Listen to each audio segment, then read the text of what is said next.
Baghpat Lok Sabha seat से doctor राजकुमार सांगवान सांसद हैं, हमारे साथ मौजूद हैं। डॉक्टर साहब, सबसे पहले ये पूछेंगे कि उपचुनाव आ रहे हैं 10 सीटों पर, कहाँ कहाँ दावेदारी है? देखिए, ये तो हमारे राष्ट्राध्यक्ष जी और हम एनडीए गठबंधन का हिस्सा हैं।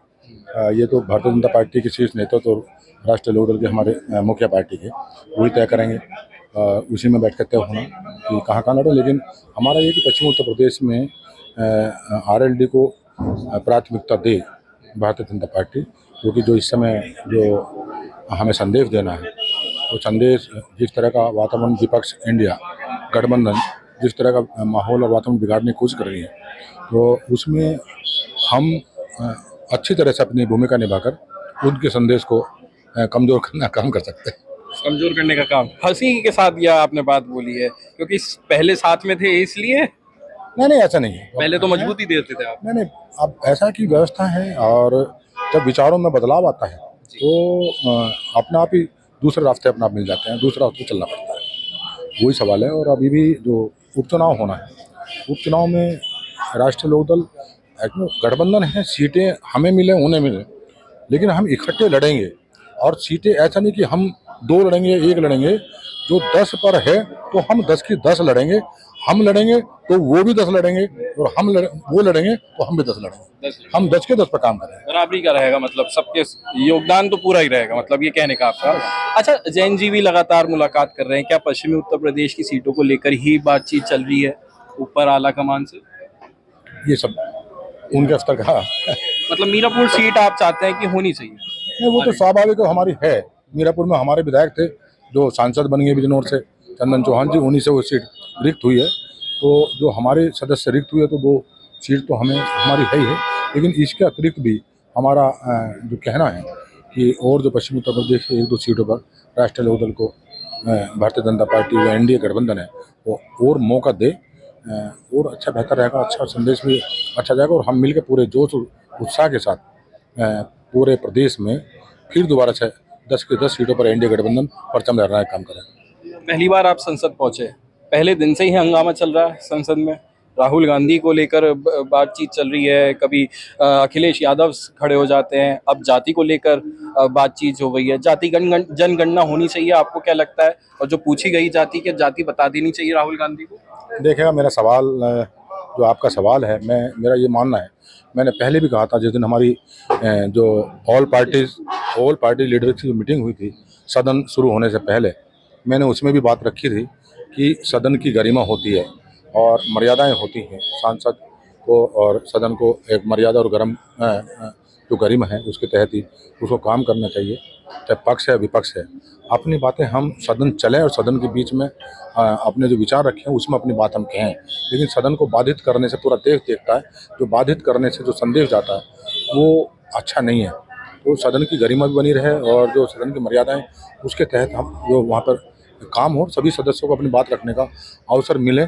और मैंने जो देखा, जो महसूस मैंने किया, जो लोकसभा स्पीकर हैं, लोकसभा अध्यक्ष हैं, वो सबको अवसर देते हैं। जो नए सदस्य हैं वो नहीं देखते ये किस गठबंधन से किस पार्टी से है। जो भी नए सदस्य हैं वो सबको बराबर का अवसर देने की कोशिश करते हैं, प्रयास करते हैं कि नए सदस्यों को सीखने का, अपनी बात सदन में रखने का मौका मिले। और जो हमारे पुराने सीनियर सदस्य हैं उस सदन के, उनका दायित्व ये बनता है कि नए सदस्यों का हौसला अफजाई करें, उनको बोलने का जब उनको अवसर मिले तो सदन का वातावरण, जो सदन का माहौल जो है उसको बिल्कुल व्यवस्थित बनाए रखें, अच्छा बनाए रखें, ताकि सब अपनी बात रखें। क्या राहुल गांधी अखिलेश यादव ऐसा नहीं करते हैं, गरिमा नहीं बना के रखते सदन की? नहीं, मेरा ये कहना नहीं है। देखिएगा, पक्ष है विपक्ष अपनी बात रखता है और जिस तरह रखता है। मेरा तो फिर भी कहना कि सदन की गरिमा और उसकी मर्यादाओं का काम हम सभी का दायित्व, चाहे उसमें पक्ष है विपक्ष है। हमारे जो सीनियर हमारे नेता, जिनको हम देख कर सीखते हैं, वो अच्छा करेंगे तो हम अच्छा सीखेंगे। तो प्रभाव नए सदस्यों पे उनको देख के पड़ता है, तो उनको बात जैसा वो सिखाएंगे ये तो उनको तय करना है। जाति पर बात होनी चाहिए, नहीं होनी चाहिए? अब जाति का चुनना का सवाल है, वो जब आ रही है बात तो इसमें सरकार विचार कर रही है, अपना आप कर रही है विचार। ये बड़ा मुद्दा ऐसा नहीं है कि इसको एकदम, सरकार हर पहलू पर सकारात्मक सोच के साथ आगे बढ़ रही है और सकारात्मक सोच के साथ वो विचार कर रही है। सबका साथ, सबका विकास, सबका विश्वास के साथ सरकार आगे बढ़ रही है, तो इसमें कहीं ऐसी कोई बात नहीं। पहली जो आपका गठबंधन था समाजवादी पार्टी से था। समाजवादी पार्टी के एक नेता अयोध्या में दुष्कर्म करते हैं, आरोपी पाए गए हैं अभी, मतलब आरोप है उन पर और उन पर लगातार कार्रवाई हो रही है। मोहित खान की हम बात कर रहे हैं, समाजवादी पार्टी के नेता है, अयोध्या में सांसद बने हैं और उसके बाद नाबालिग से दुष्कर्म। किस तरीके से देख रहे हैं इस चीज़ को आप? देखिए, अपराधी कोई भी हो, अपराधी के लिए समाज में कोई जगह नहीं है और सरकार उनके खिलाफ कठोर कार्रवाई कर रही है, वो करती रहेगी। अपराधी को ना ये सरकार बख्श रही है और ना बख्शा जाएगा।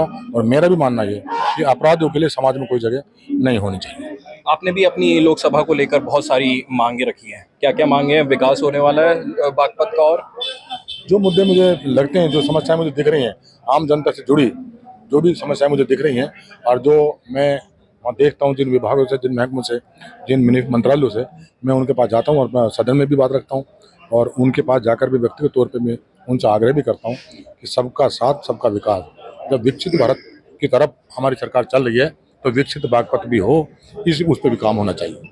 बहुत बहुत शुक्रिया बात करने के लिए हमसे। तो ये थे हमारे साथ डॉक्टर राजकुमार सांगवान, बागपत लोकसभा सीट से सांसद हैं, जिनका ये कहना है कि अपराधी कोई भी हो उसको बख्शा नहीं जाना चाहिए और विकास की राह पर अभी चलने का इनका पूरा प्लान है और इसी तरीके से मुद्दे बागपत लोकसभा सीट के लिए उठाते रहेंगे, जैसा कि इनका ये कहना है।